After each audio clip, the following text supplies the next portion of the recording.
Welcome everyone. My name is Sean, and today we're going to talk about a story out of Los Angeles that was absolutely terrifying. A man in a vehicle was ripped out of said vehicle by a bunch of angry teenagers in broad daylight, and they beat this man to the point where they broke his leg, as well as causing a bunch of other additional injuries. On top of that, they robbed him, presumably to feed their starving family, and most of this was captured on video so we can see it for ourselves. And unfortunately, this very public incident where these individuals are not hiding their faces has led to 0 arrests. So all of the suspects are still at large. This crime has gone completely unpunished, and this is standard fare, unfortunately, in the city of Los Angeles. Now, we're going to get into this, but before we do, I want to thank everybody who supports this channel via actualjusticewarrior.com/join.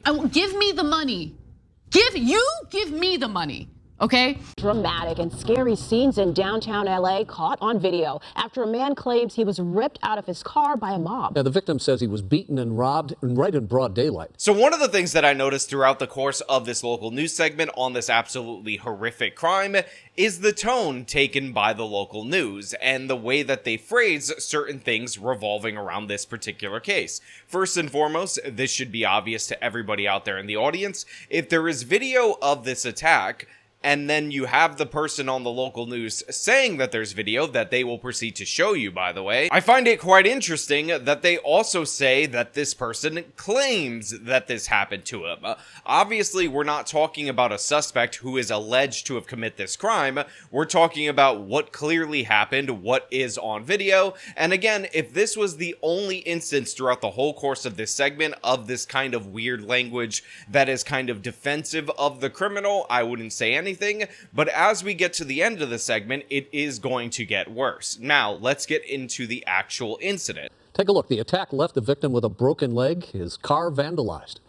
KTLA's Carlos Asado joins us in studio now with... So they followed it up by saying he was beaten and robbed, and then his car was vandalized. They show an image of his broken leg, and in the background, you can see teenagers jumping on the hood of his car, stomping into his car. Again, I say this repeatedly on this channel. A lot of times, criminals are doing this for the fun of it, for the enjoyment, to hurt people, and that's exactly what you're seeing on display right here. A mob attack on the streets of LA, part of the brutal beatdown caught on camera.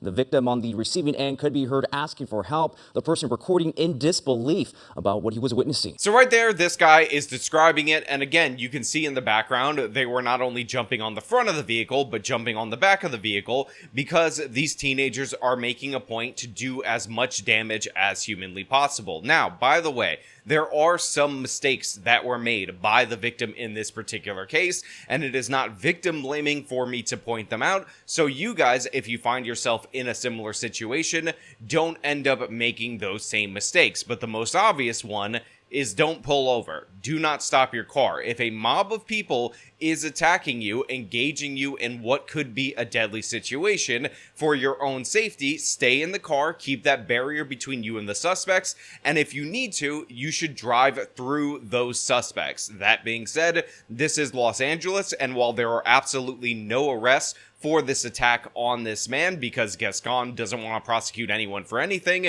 and that goes double for underage offenders, because we all know if you're one day under 18, you're basically a baby, and thus you cannot be held accountable, and driving through likely would have led to a prosecution of the victim in this case, which is incredibly unfortunate. But again, that might be better than you risking your life in order to engage in conversation with these people. This is what LA has come to, dog. I'm not even playing, dog.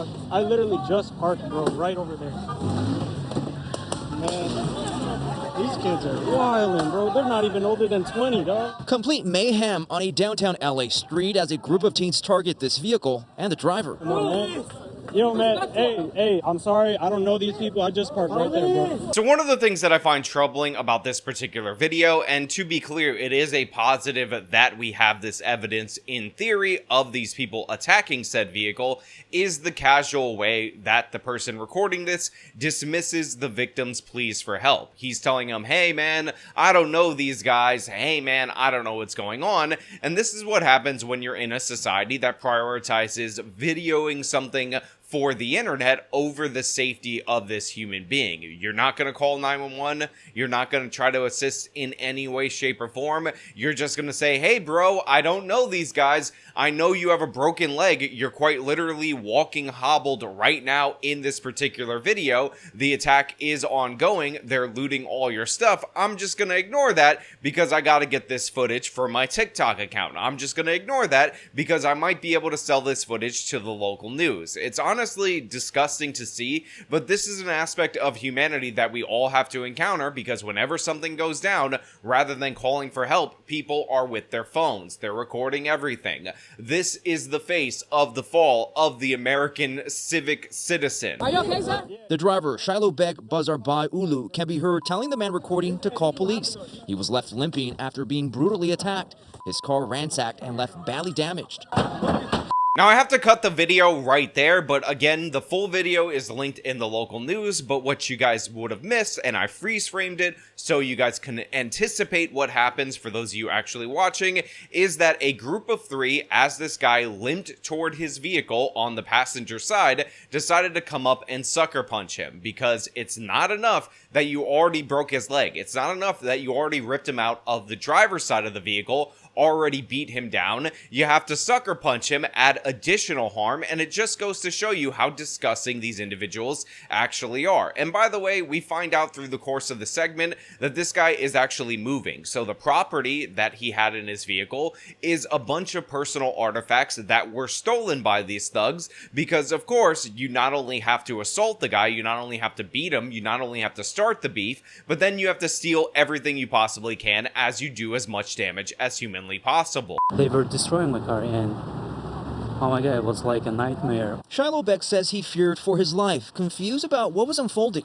The attack happened the evening of August 2nd as he was stopped at a red light on Olympic and Hope. So it is not lost on me that this individual is limping throughout the course of this segment. He is shocked, and then they talk about how he said he was in fear of his life. Understandable fear when you're being attacked by a group of 30 individuals that seem hell-bent on causing as much damage as possible, that attack you even after your leg is broken. But also not lost on me is that this man was attacked on a street that was named Hope. We even get to see the street sign. And obviously, there is no hope for justice in this particular situation. Again, over a week at the time of me recording this video, and no reported arrests. Even though it's on video, you can see faces. Gascon seems to be asleep at the wheel, which is normal for him, because this is what these left-wing Soros-funded district attorneys tend to do. They tend to excuse this. They tend to deny this criminality. We just covered this in relation to a mob of teenagers robbing a 7-Eleven and destroying it for fun, and it's also true here. And remember, when you voted for these different propositions in the state of California, and they told you it was about non-violent crimes, it was about the kid who got 25 years in prison just for possession of marijuana. Does this look non-violent? Does this look like it's 25 years just for a small amount of pot? Absolutely not. What they ended up doing after those laws passed was decide that they were going to move a bunch of violent crimes into the category of non-violent, and all of these criminals got those protections. When you elected Gascon to reform the system, his level of reform is downgrading the charges, dropping charges, and treating youthful offenders, who can be the most dangerous offenders, as if they have no responsibility, can't even think about what they're doing, and therefore should be held accountable 0% of the time. A group of teens on bicycles pulled up in front of his vehicle, and when the light turned green, he says he attempted to pass them up. When I was passing, so one of them threw out a bottle of water like into my car. As he pulled over and got out of his car, he says a group of roughly 30 teenagers surrounded him, and things turned physical. First of all, a major problem of this could be solved by enforcing one of my core principles on society, and that principle is cars remain superior on the road. If you are on a bicycle, then you are lower than a second-class citizen, you are absolute dirt, and you in no way, shape, or form should be on the road, and you should be required to move when a vehicle actually tries to pass you by. But here we have some mistakes by this particular individual. One, he sees the bicyclist on the road. He doesn't recognize his divine right to pass them and for them to shift aside, so instead he attempts to pass past them, they end up getting angry and they chuck a water bottle into his window, which is rolled down. Now, rather than just getting out of that situation, he decides to confront the teenagers, confront the mob of second-class, lower-than-dirt bicyclist teenagers that are on the road, and they decide to greet him with violence. If he just tried to get out of that situation, if he just powered through, then he would be perfectly fine. And if you're in this situation, just know no road rage incident is worth it, not ever, not in any way, shape, or form. Even if somebody throws something at your face, it is always better to just drive your car along your way and get out, because again, these people are on bicycles on the road, thus making them human garbage, thus making them not worth the bikes that they are riding on. He sustained a broken leg and deep cuts and bruises throughout his body after being punched and kicked while on the ground. So these absolute thugs, these absolute monsters ended up punching him, knocking him to the ground. Again, they broke his leg, and then they started stomping him out, something that we've seen time and time again, and of course should be charged more seriously. I think sucker punching should be an elevated form of assault. It should be a felony assault automatically, but definitely stomping somebody out when they're on the ground, because this is obviously so inherently dangerous, it could lead to serious bodily injury, if not death. And suddenly someone like pulled me out, and she just literally like saved my life.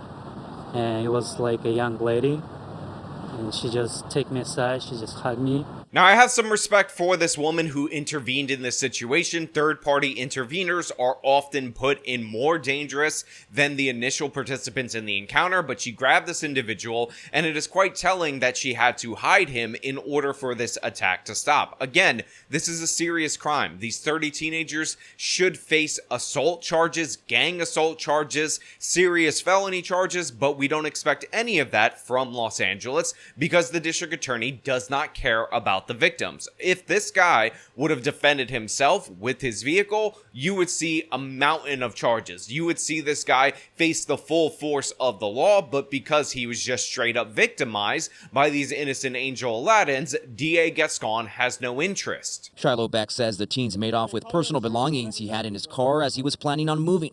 They took backpacks and his wallet, including credit cards and cash. It's been a week and no one has been arrested.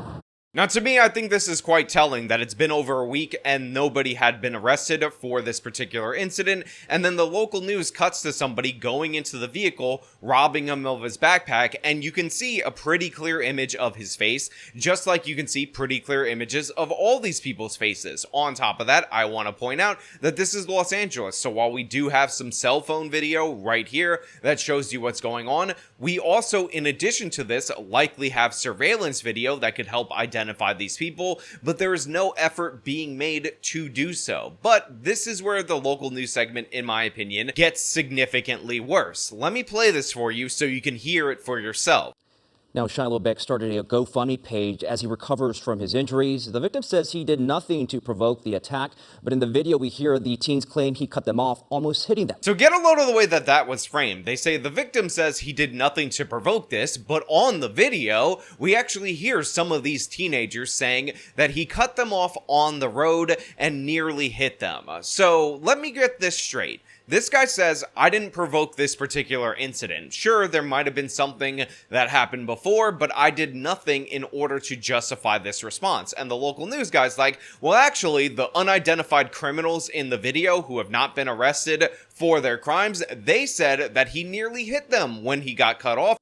Now, Shailoobek started a GoFundMe page as he recovers from his injuries. The victim says he did nothing to provoke the attack, but in the video we hear the teens claim he cut them off, almost hitting them. And I respond to him by saying, therefore what? Therefore it was acceptable and self-defense for them to yank him out of his car. Therefore it was acceptable for them to sucker punch him for a 30-on-1 attack that included stomping him out to be justified, for them to break his leg, for them to then stomp on his car, on the hood, and on the trunk to cause as much damage as possible, for them to rob him. Was that covered under self-defense? In no way, shape, or form does somebody not hitting you with their car count as provocation and some kind of a justification for physical force. When somebody almost hits you with the car, whether you're in another vehicle and thus have first-class citizen rights, or you're on a bike and thus you are third class, less than a citizen, you move on with your day, because guess what? Somebody almost hitting you means that they didn't, which means that you're fine, which means that you need to shut the hell up and move on with your day. The idea that this is in any way, shape, or form